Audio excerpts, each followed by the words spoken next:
dito ako sa mga napupuntahan ko. Ano ito? Karinderya. Ha? Gusto mo yan? Karinderya malapit sa bahay. Excuse me. Hindi ko na na-videohan kasi gutom na ako, no? Pero yun. Ito yung pinakain ko.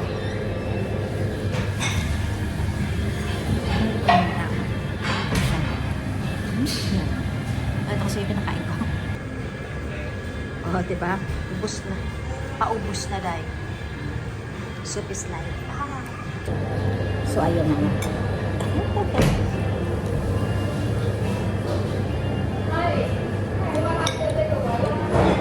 Bukas na yung exam ko.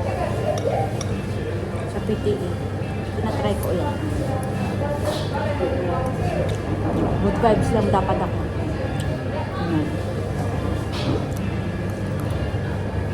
Ayoko ng mga nega, ayoko ng mga drama-drama sa buhay. Yung mga nangyayari kasi sa mga paligid ko na as much as ayoko maapektuhan. Kasi nga, so positive lang ako.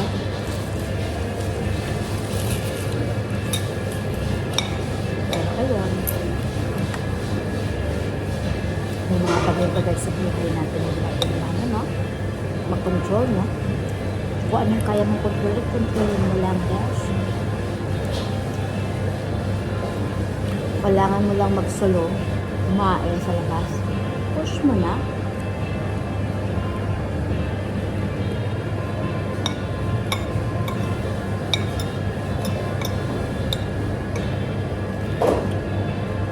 Am I ready sa PTE ko? Of course! Uy, pang-anim ko na to. Hindi pa ba ako magiging ready? Everyday ready ako, no? Ano ba?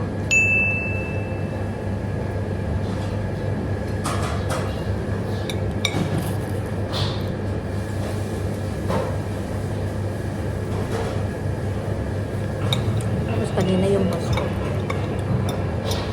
Hindi ko alam kung may nagsabi sa kanya. Pero may almost 2 hours ako na walang phone time. Walang calls, kumbaga. Nag-back office lang ako, nag-emails lang ako sa mga customers. Kasi ang dahilan niya, sabi niya, hindi ko naman tinatanong. Ang dahilan niya, sabi lang niya, para daw ma-rush yung voice ko. Sabi na siya, alam ba ni boss? Alam ba na TL? Na ako ay mag-exam bukas. Mas doon kasi nagsabi sa kanya, kasi ilang beses na ako nagsabi sa kanya. Tapos ayun na nga. May mga ano ako sabi. So, this time, di ko muna sinabi. Tapos ayun. Pero yung pinaka-head namin, sabi siya sa akin, nag-good luck siya sa akin. Kasi yun talaga yung parang, siyempre, dumaan siya sa pagka-estudyante. So, alam niyo yung mga ganap. Alam niyo yung paramdam, yung worry.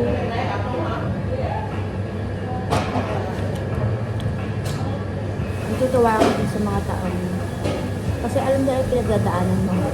Kasi napagdaanan na nila.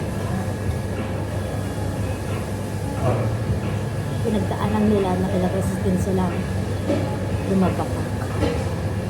At ilang beses din silang bumangon. Nag-try pa. So alam nila yung mga gano'n. Hindi sa mga taong hindi experience yun. Manahimik.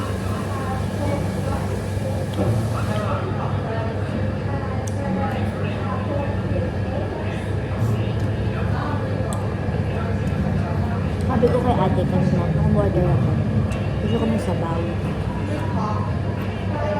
Gagawan daw nila akong sabaw. Ito naman, may coriander. Gusto mo yan?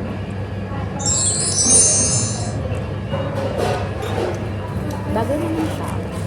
Gusto ko na ito.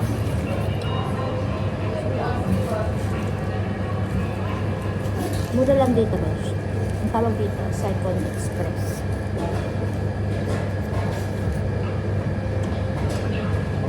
So, Vietnamese. So, kaya nga siya.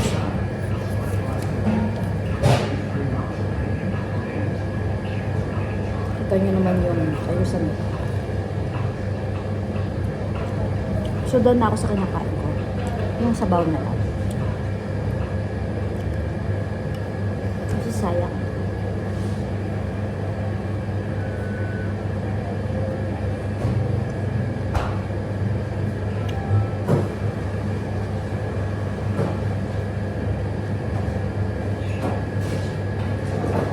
Matagal ako makakain or kumain pag baboy o meat, pork or beef yan.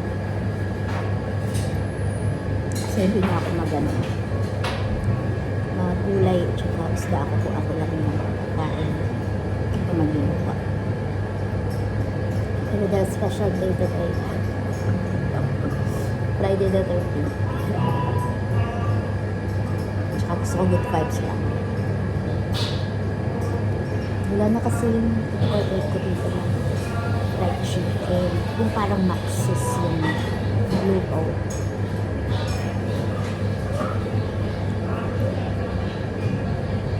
Hindi ko na siya makita.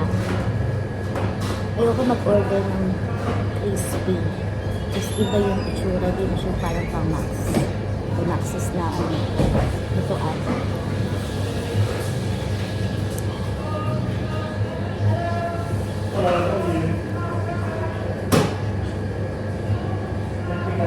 Meeting mo ako. Anong prayer?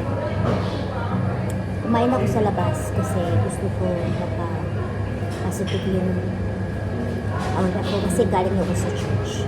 So after work, 10 a.m. to 6 p.m. yung pasok ko kasi this week, the whole week. Kita muna ako sa church.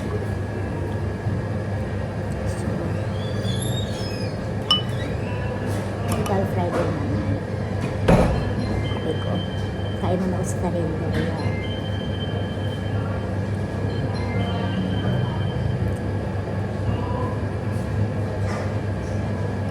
yung sabaw nila, mayroong bean sprout, may coriander, may egg. Yung egg, fresh diba? So, lagay lang ko yun. Nakita ko, hindi kasi ako nakain ng kunyari the sunny side up. Yung basa. Gusto ko yung medyo luto. Not medyo, but luto talaga. So, habang mainit pa yung sabaw, pinalo-halo ko na siya, pinasag ko na talaga yung yolk. So, iba yung color. Kasi kanina clear yung broth, yung sabaw. So, ngayon parang yung brown. I think I heard them done.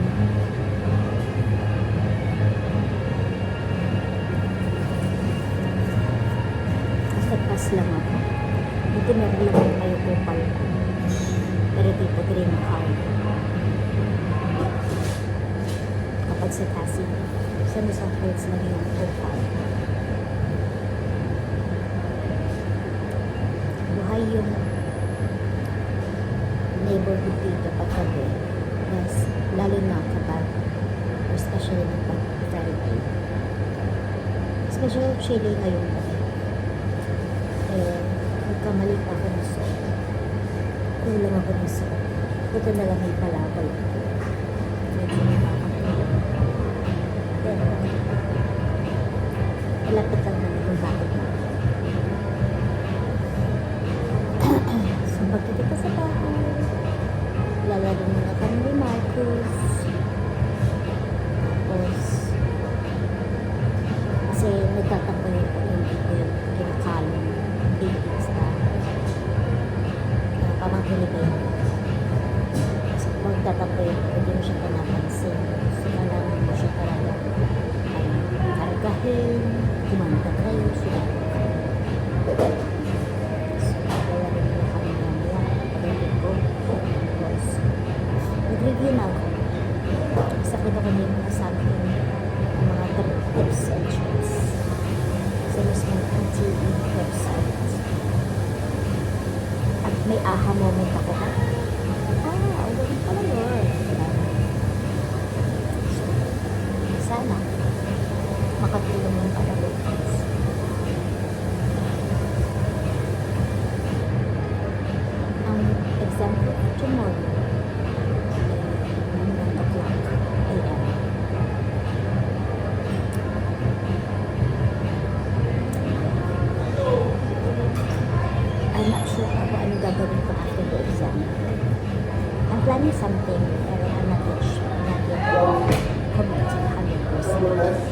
let's see. Let's just enjoy the moment. Hindi ako muna magplano. Kasi nakalabas ako magplano-plano. Diba, hindi natin tayo ready first time. Hindi nagko-hope na.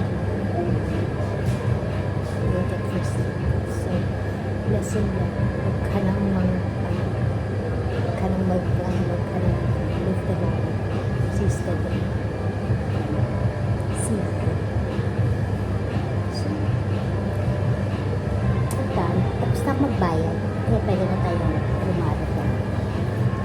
Let's go. Hey Bish, tapos na yung aking PPE. Dito ako sa church. Ano to? St. David's Church. So, ayun.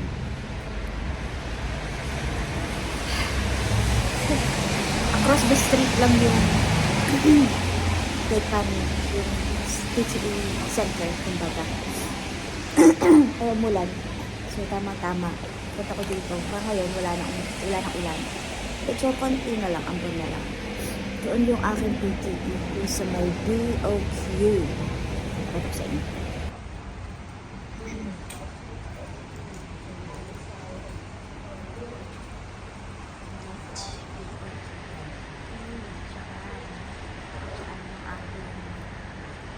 PTE exam.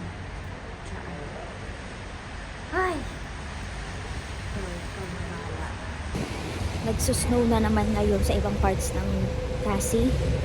Kasi mataas sa lugar. So, kaya malamig ang hangin. Kasi umuulan. Besh! Tingnan mo guys. Maganda yun. Natawid tayo dyan. Salamat ko. Doon na naulan. Sasakay ako ng ferry. Para makarating doon. First time ko sasakay ng ferry dito. Yung sakay ko ng ferry was like in Southwest. Nung nagpupunta ako sa Manly. So, ito ngayon.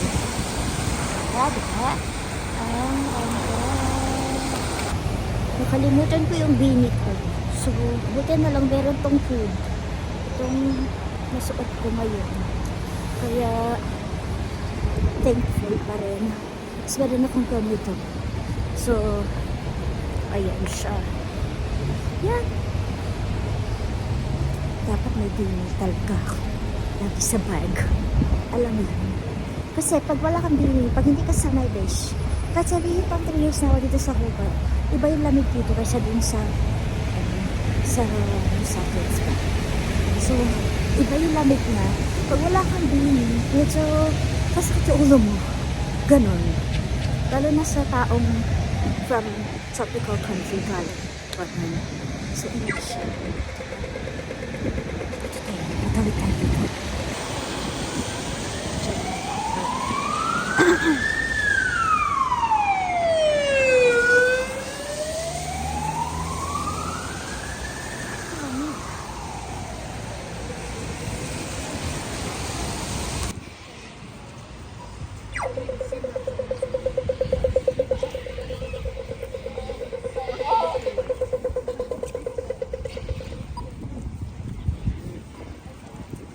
Salamanca today kasi Salamanca yung area merong market because it's Saturday.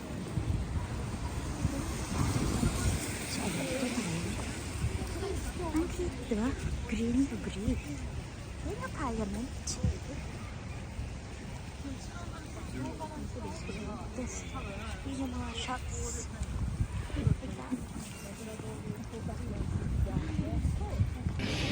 Ayan, nandito na tayo sa Salamanca. Ano kaya? Paella ako. Laki ng kawa. Parang gusto ko dun sa scallop sticks. Ayoko sa ano muna kasi parang nananawa ako. Yung sa empanada. Ito muna tayo sa scallops. Kasi malamig. So parang masarap mag sticks. Seafood. Ayun. Diyan tayo.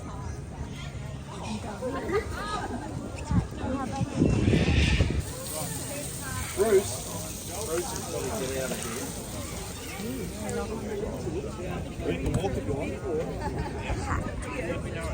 Kain mo na ako, Besh. Masarap. Kalok. Steak. Ang hirap mag-vlog kasi ang lamig. Yung kamay ko nanghinginig na sa lamig.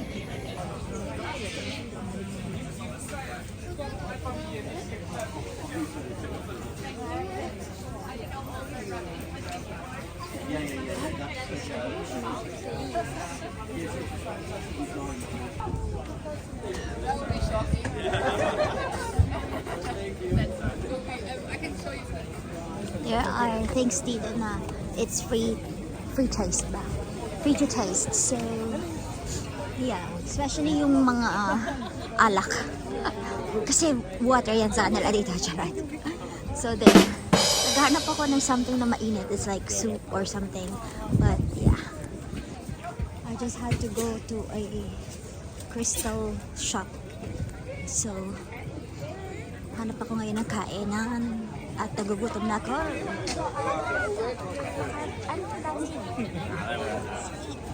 Okay, for more. Oh, cute.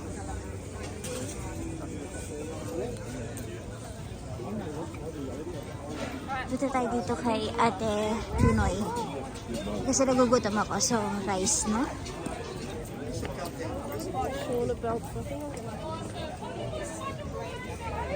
Yun! Si Korea. Kitchen. Number 83. Yes.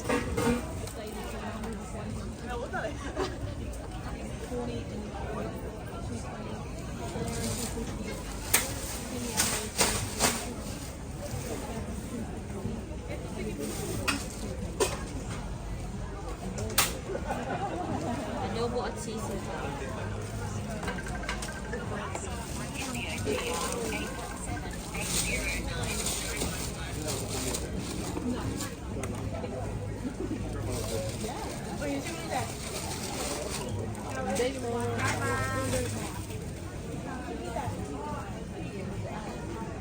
Hey, 85. Order.